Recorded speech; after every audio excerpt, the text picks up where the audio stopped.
Salam. Berulang kali saya memperbaiki Donditan bin Yudas Iskariot Prengos dengan pernyataan-pernyataannya seolah-olah Muslim itu menganggap dia superhero, seolah-olah tidak ada kesalahannya, dan dia tulus di dalam mu'alafnya itu, padahal apalagi kalau dia bukan penipu. Nggak mungkin orang Kristen itu begitu percaya Quran yang kitab sucinya tidak bisa dipertanggungjawabkan itu, saudara. Saya bacakan dulu ayatnya. Idz qala Allahu ya Isa inni mutawaffika wa rafi'u ilaika muttahiruka minal ladzina kafaru wa ja'alal ladzina tabauka fawqal ladzina kafaru ila yaumil qiyamah thumma ilayya marji'ukum fa ahkumu bainakum fima kuntum fihi takhtalifun. Ingatlah ketika Allah berfirman, wahai Isa, aku mengambilmu dan mengangkatmu kepadaku serta menyucikanmu dari orang-orang kafir yang menjadikan orang-orang mengikutimu di atas orang-orang kafir hingga hari kiamat. Kemudian kepadaku engkau kembali, lalu aku beri keputusan tentang apa yang kamu perselisihkan. Ayat ini tidak berani dibacakan oleh kaum mu'alaf itu karena sama dengan memukul muka sendiri, meraupi muka sendiri dengan kotoran. Itu ayat Ali Imran 55.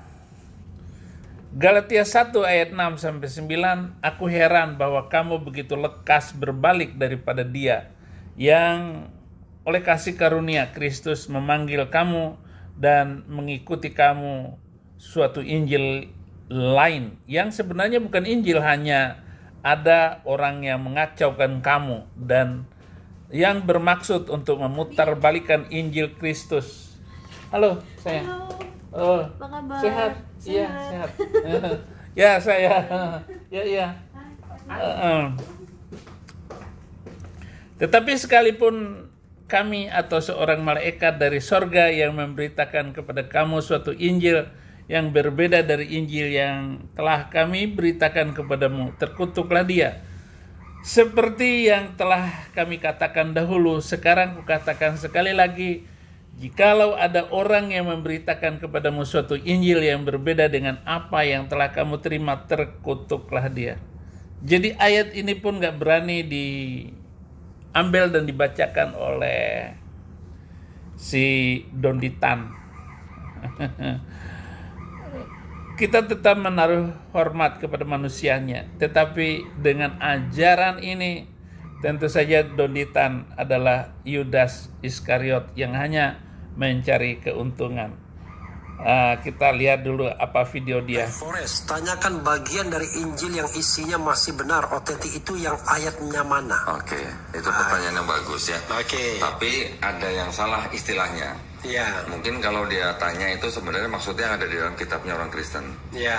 Bukan Injil. Bukan Injil, buat kita ya, buat kita orang Ya, Islam. buat Kodoli lah. Buat saya lah. Iya, karena saya nggak paham soalnya. Ya. Kalau buat teman-teman kita yang Kristen, mereka mau menyebut Injil itu hak mereka, Bang. Ya. Hak mereka. Kita tetap harus hormati. Tapi saya hanya encourage kepada teman-teman Muslim berdasarkan dari apa yang sudah saya pelajari, ini bukan Injil yang diterima Nabi Isa alaihissalam di dalam Quran. Jadi kalau yang ditanya tadi apa yang dianggap sebagai ayat-ayat kebenaran, ya, di dalam 4 gospel, nah ini saya sebutnya gospel lagi 4 ya, Matius, Markus, Lukas, Yohanes. Ini Matius, Markus, Lukas, Yohanes. Oke. Di dalam 4 gospel ini kita kalau baca masih ada pesan-pesan tauhid yang dianggap perkataan Yesus, Bang. Oke. Ya. Yang pertama kali kita bisa lihat di dalam Markus 12:9. Ya. Ketika itu diceritakan Yesus ditanya oleh ahli-ahli Farisi. Oke. Hukum apa yang terutama? Gitu kan? Iya. Yesus menjawab, hukum yang terutama apa? Shema Israel, Adonai Eloheinu, Adonai Echad. Dengarlah hai bangsa Israel, Tuhan Allah kita, Tuhan itu Esa. Oke. Pesan itu dijawab oleh Yesus kepada orang-orang Farisi. Ya, kita lanjutkan nanti video Donditan, pernyataan-pernyataan. Ini bukan Injil. Bagi kita tidak boleh menyebutkannya Injil, kita harus menyebutkan Bible. Orang nama Injil Quran yang ngasih gimana sih? Kalau kita menyebutkan Injil Matius, Markus, Lukas, Yohanes, apa salah? Lalu kamu seolah-olah kamu tahu bahwa apa yang diterima oleh Yesus Kristus di Al-Quran bukan ini, bukan seperti ini, kata dia. Astaghfirullahaladzim. Dengarkan ya, 2 Yohanes 1 ayat 9-10, setiap orang yang tidak tinggal di dalam ajaran Kristus tetapi melangkah keluar dari situ tidak memiliki Allah. Barang siapa tinggal di dalam ajaran itu, ia memiliki bapa maupun anak. Jikalau seorang datang kepadamu dan tidak membawa ajaran ini, janganlah kamu menerima dia di dalam rumahmu dan jangan memberi salam kepadanya. Memberi damai saja orang yang seperti ini, Donditan, saudara-saudara, tidak pantas. Kenapa? Mestinya dia membaca ayat-ayat seperti ini. Tetapi harta dunia telah membutakan dia. Harta dunia telah mengecewakan dia dan menceraikan istrinya yang masa muda itu hanya untuk kawin dan suka dengan orang Islam. Dia tinggalkan istrinya. 2 Tesalonika 2 ayat 3-6, janganlah kamu memberi dirimu disesatkan orang dengan cara yang bagaimana juga, sebab sebelum hari itu haruslah datang dahulu murtad dan haruslah dinyatakan dahulu manusia durhaka yang harus binasa, yaitu lawan yang meninggikan diri di atas segala yang disebut suatu yang disembah sebagai Allah. Bahkan ia duduk di bait Allah dan mau menyatakan diri sebagai Allah. Tidakkah kamu ingat bahwa hal itu telah kerap kali kukatakan kepadamu ketika aku masih bersama-sama dengan kamu? Dan sekarang kamu tahu apa yang menahan dia, sehingga ia baru akan menyatakan diri pada waktu yang telah ditentukan. Manusia seperti para mu'alaf ini, kalau tidak bohong, saudara-saudara, ya nipu. Kalau tidak nipu, ya cabul. Seperti yang dicontohkan oleh junjungan itu, Baginda.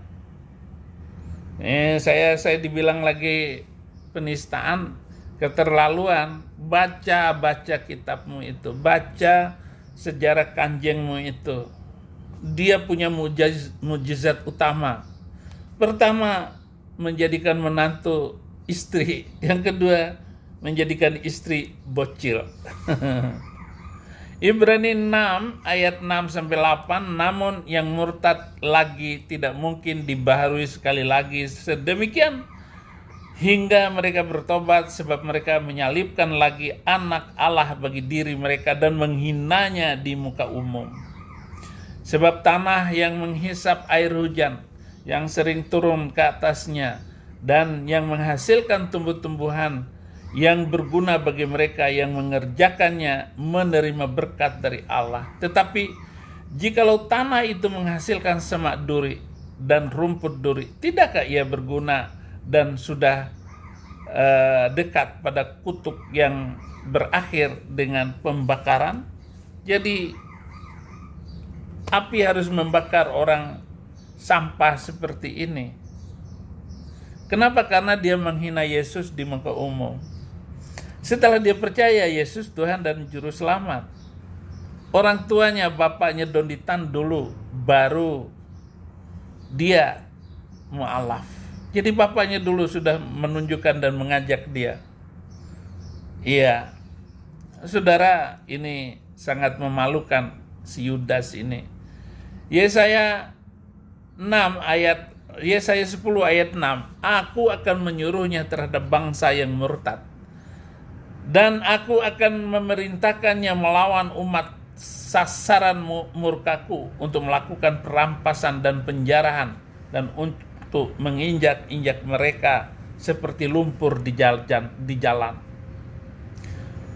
Bagaimanakah bisa Anda mengatakan dirimu itu murni, sedangkan Anda ngomong seperti ini Donditan, adalah watak yang tidak mempan. Yang kalimat tadi Yesus sebutkan itu Nggak mempan itu, saudara Donditan. Mari kita melihat Mun'im Siri dan bagaimana dia mengajarkan kepada kita bahwa Al-Quran yang ada sekarang ini adalah Al-Quran yang sudah tidak bisa dipertanggungjawabkan lagi, dan muncul itu tahun 1924, 100 tahun yang lalu setelah dikodifikasi, saudara. Minimal ada 7 bacaan Quran yang dibenarkan. Jadi ketika Al-Quran versi tertentu dari yang diterbitkan oleh satu negara berbeda, bukan salah, karena mereka menuliskan itu sesuai dengan bacaan yang mereka ikuti. Bacaan yang umumnya diikuti oleh kita di Indonesia itu bacaan asing. Ya? Nah, di negara-negara lain mereka menggunakan bacaan yang berbeda. Nah, ini bagi pemerintah Mesir dikhawatirkan akan membingungkan ketika mahasiswa dari berbagai negara itu membawa Qurannya dengan versi yang berbeda-beda. Maka kemudian dibentuklah satu komite untuk menyatukan versi Al-Quran. Setelah melalui berbagai perdebatan, karena banyak yang tidak setuju, termasuk juga untuk mencetak Al-Quran, karena khawatir bahannya najis katanya. Apalagi mesinnya dibuat oleh orang kafir. Jadi banyak yang tidak setuju bahwa Al-Quran itu akan dicetak. Tetapi walaupun ada banyak penolakan, komite yang dibentuk oleh Kementerian Dalam Negeri Mesir berhasil menerbitkan pertama kali tahun 1924. Karena sokongan rial Saudi Arabia yang luar biasa, maka kemudian dengan sponsor uang Saudi, Al-Quran yang diterbitkan tahun 2024 itulah yang kemudian disebar ke seluruh dunia, termasuk yang kita miliki di Indonesia sekarang. Jadi Al-Quran standar yang kita miliki, Al-Quran standar yang dimiliki itu Donditan, itu hasil karangan dan manipulatif dari ulama-ulama zaman itu. Quran itu sangat manipulatif dan diikuti oleh orang seperti Anda yang juga manipulatif seperti itu. Mengulang perkataan Musa di Perjanjian Lama. Di Ulangan namanya tempat, Nabi Musa juga menyebutkan, memerintahkan kepada bangsa Israel, pesannya sama, Shema Israel, Adonai Eloheinu, Adonai Echad. Itu bahasa apa? Bahasa Ibrani, Pak. Ibrani ya. Nah, itu bukti bahwa pernyataan seperti itu adalah pernyataan tauhid, gitu, Pak. Ya, kita sebagai umat Islam mengetahui bahwa pesan Nabi Isa alaihissalam di dalam Quran kepada Bani Israel juga sama. Pesan Nabi Isa alaihissalam kepada Bani Israel adalah untuk menyembah siapa? Menyembah Allah Subhanahu wa taala. Tuhannya Nabi Isa dan Tuhannya Bani Israel. Di sini juga dikatakan, aku akan pergi kepada Tuhan. Nah, manipulatif kan? Dikatakan itu adalah kata-kata Isa Al-Masih, padahal itu kata Allah, bukan Isa Al-Masih. Allah yang ngomong. Adalah dialog manipulatif juga. Karena yang mengomong Muhammad, menceritakan Muhammad, dikatakan dari Allah, Isa yang berpendapat. Tidak. Kalau dilihat sejarah, Muhammad sendiri yang ngomong, mengatasnamakan Isa. Kan pinter itu. Seperti dia kepingin kawin dengan anak perempuan kecil. Tiba-tiba turun malaikat Jibril, katanya membawa sutra hijau. Wajah gambar di sutra itu adalah wajah Aisyah, katanya. Ya tentu saja orang tuanya Abu Bakar tidak bisa menolak. Apalagi Muhammad Nabi, mengatasnamakan Nabi dan mengatasnamakan Allah. Yang membawa berita itu adalah Jibril pakai sutra hijau. Nggak bisa begitu dong, Dondita. Mari kita lihat Lukas 8 ayat 13-15. Yang jatuh ke tanah yang berbatu-batu itu ialah orang yang setelah mendengar firman itu menerimanya dengan gembira, tetapi mereka itu tidak berakar. Mereka percaya sebentar saja, dan dalam masa pencobaan mereka murtad. Yang jatuh dalam semak-semak duri itu ialah orang yang mendengar firman itu, dan di dalam pertumbuhan selanjutnya mereka terhimpit oleh kekhawatiran dan kekayaan dan kenikmatan hidup, sehingga mereka tidak menghasilkan buah yang matang. Itulah model mu'alaf ini, tidak berakar di dalam firman. Maka semak duri menghimpit dan tumbuhnya hancur, tidak bisa dipanen. Kenapa? Seperti Kainama. Itu tumbuh, sudah dengar firman, tetapi tumbuh dihimpit oleh kekhawatiran, ketakutan, dan takut tidak terkenal. Sekarang akan tetap muncul orang-orang baru, saudara-saudara. Kemudian ayat 15, yang jatuh di tanah yang baik ialah orang yang setelah mendengar firman itu menyimpannya dalam hati yang baik dan mengeluarkan buah dalam ketekunan. Buah di dalam ketekunan. Ini bukan buah pisang, bukan buah mangga, tetapi firman yang sudah didengar oleh kita semua, oleh siapapun Anda. Maka Anda tidak akan menolak kebenaran dan terpaksa. Karena firman itu Anda harus membela, tegakkan keadilan. Yesaya 33 ayat 14-16. Orang-orang yang berdosa terkejut di Sion, orang-orang murtad diliputi kegentaran. Mereka berkata, siapakah di antara kita yang dapat tinggal dalam api yang menghabiskan ini? Siapakah di antara kita yang dapat tinggal di perapian yang abadi ini? Orang yang hidup dalam kebenaran, yang berbicara dengan jujur, yang menolak untung hasil perampasan, yang mengebaskan tangannya supaya jangan menerima suap, yang menutup telinganya supaya jangan mendengar rencana penumpahan darah, yang menutup matanya supaya jangan melihat kejahatan. Dialah orang-orang yang tinggal aman di tempat-tempat tinggi, bentengnya ialah kubu di atas bukit batu, rotinya disiapkan, air minumnya terjamin. Siapa yang bisa menutup rencana penumpahan darah yang selalu direncanakan oleh nabi kamu untuk menghabisi orang Yahudi dan orang Kristen? Dan itulah yang terjadi antara rumah tangga Islam di Indonesia yang tidak suka dengan gereja, yang selalu membahas hal itu di musola-musola dan masjid-masjid mereka. Itu direncanakan dan dibicarakan dengan matang. Bahkan ada tukang RT begitu sengaja mempersulit pembangunan tempat ibadah sampai kepada bupati. Sudah bagus ini, sudah diterima ketua RT, RW, sudah sampai ke kelurahan. Di bupati ditolak. Ketika ada demo, mereka suka-suka saja membela yang demo itu. Ya harus ada izinnya dong. Begitu ada izin sekalipun, sudah diizinkan oleh menteri sekalipun, ditahan oleh bupati. Contoh di Bogor, GPIB di Bogor itu. Kasus yang baru-baru ini juga di mana-mana. Itu sebabnya saya cita-cita ini bagaimana saya masuk Kristen dan mendirikan gereja sebanyak-banyaknya supaya orang Kristen aman beribadah seperti ketika saya Muslim enak beribadah, bahkan pasang toa 5 kali sehari.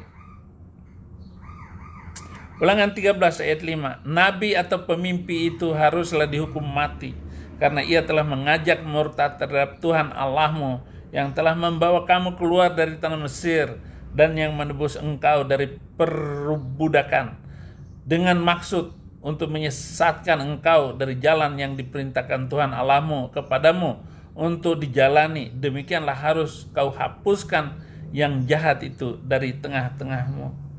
Dan ini kitab suci itu penuh dengan kejahatan. Kalau enggak, mari Pak Menteri Agama. Menteri Agama itu pernah satu komal membahas apa dulu. Dia membela Islam, saya serang. Sampai kewalahan ini Menteri Agama, karena memang Menteri Agama ini orangnya halus.